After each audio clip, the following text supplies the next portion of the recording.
Naku po, mga minamahal, viral na naman po ang Davao. Yes, tama yung narinig ninyo, Davao again and again and again. Strike na naman po ang lugar ng mga Duterte. Can you imagine that?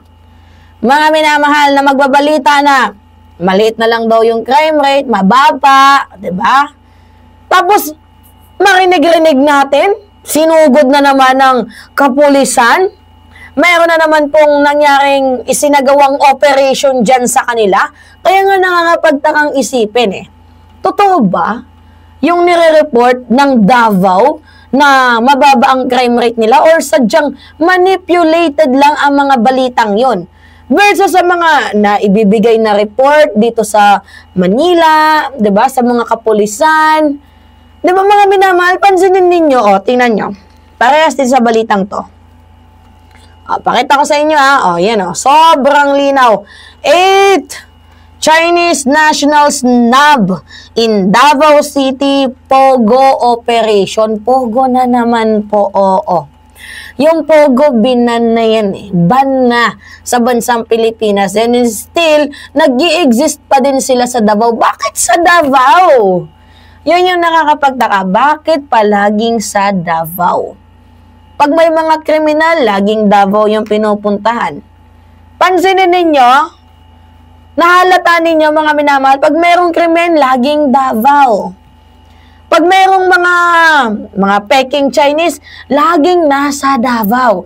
Yung mga fake na gumagawa ng live birth ng mga Chekwa, nasa Davao. Bakit yung Davao? Kala ko ba safe place ang Davao? Safe nga ba sa mga Pilipino doon or safe sa mga Chinese? 'Di ba? Nakakampi ni former President Duterte. Natatandaan din ninyo mga minamahal nung, if I am not mistaken, last year or baka nung January.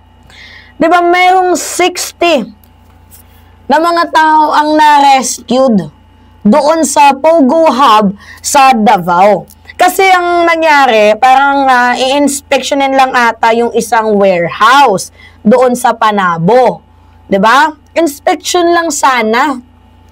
Kaso nagulat sila. Nagulantang sila sa nangyari dahil hindi inspection ang nangyari. Pagpunta nila doon, meron silang mga nakitang computer, 'di ba? Mga cellphones, tapos 55 Chinese at mga Malaysians citizens na nandoon.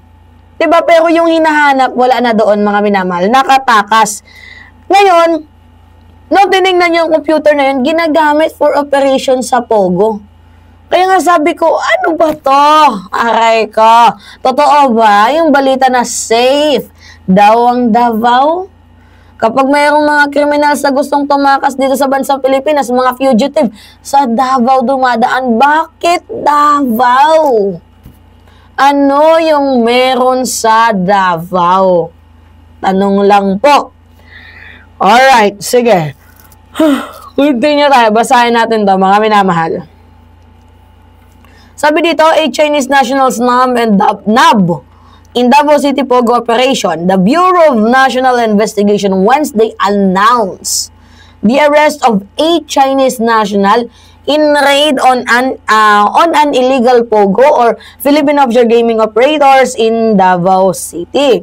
In a statement, NBI Director Jaime Santiago said the 8 Chinese citizens, 6 men and 2 women, arrested on August 12 by agents of NBI. Southeastern Mindanao Regional Office, inside a residential property on Gardenia Street, Montclair Highlands Subdivision, where the Pogo Hub was found. Actually, meron akong kwento sa inyo. Bago natin ituloy yung balita, mga minamahal.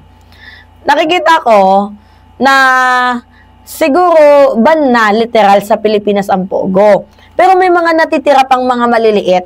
Pero karamihan ng mga natitirang maliit yung mga patago na yan, I think nag-ooperate sa Davao. 'Di ba? Pansinin ninyo kasi Davao, grabe. Or baka yung iba hindi pa talaga totally ubos.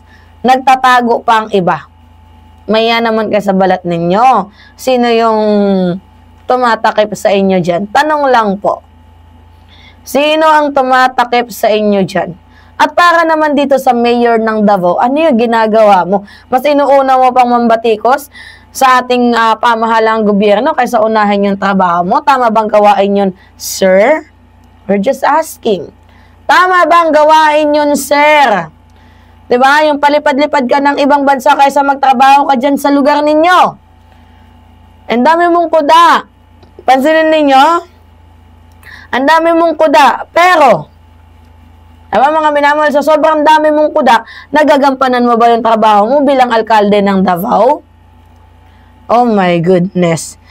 Ay, nako. Nakakahiya.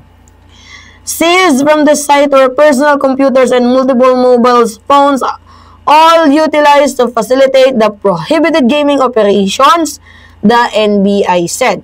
The suspects are facing charges of violation of Presidential Decree 1602, Anti-Illegal Gambling Act, and RA number 9106 or Anti-Money Laundering Act, and RA 10364, Expanded Anti-Trafficking in Person. Yan talaga, anti-trafficking. Nandiyan na naman tayo. May nambubugbog na naman. Alam nyo sa Pogo, hindi madali kasi nakita natin yung panto-torture, diba? Sa Pogo, sa mga Pogo rooms, sa mga Pogo operations, nakikita natin, diba may document tayo na panood na to-torture, yung mga babae, talagang kinakawawa, nakakaiyak. Diba? Pansinin ninyo?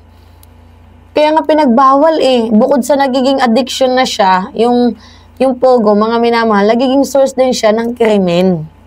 Oo. Hindi lang krimen sa mga nagtatrabaho doon, bagkus krimen din sa mga taong na-addict sa online gambling. Diba? So, gaano kadami? Mga minamahal, mga individuals na dinala sa NBI facilities. Sa isinta na naman. 60? Ay, hindi. Hindi pala 60, mga minamahal. Wait, 8 lang pala. The NBI SERM 10 noted the emerging pattern in the illegal Pogo activities. Operators have begun splitting into smaller group and moving into residential areas to avoid detection following the nationwide crackdown. So, from big company into a small, pero para silang nag-ooperate, parang ganun pa din.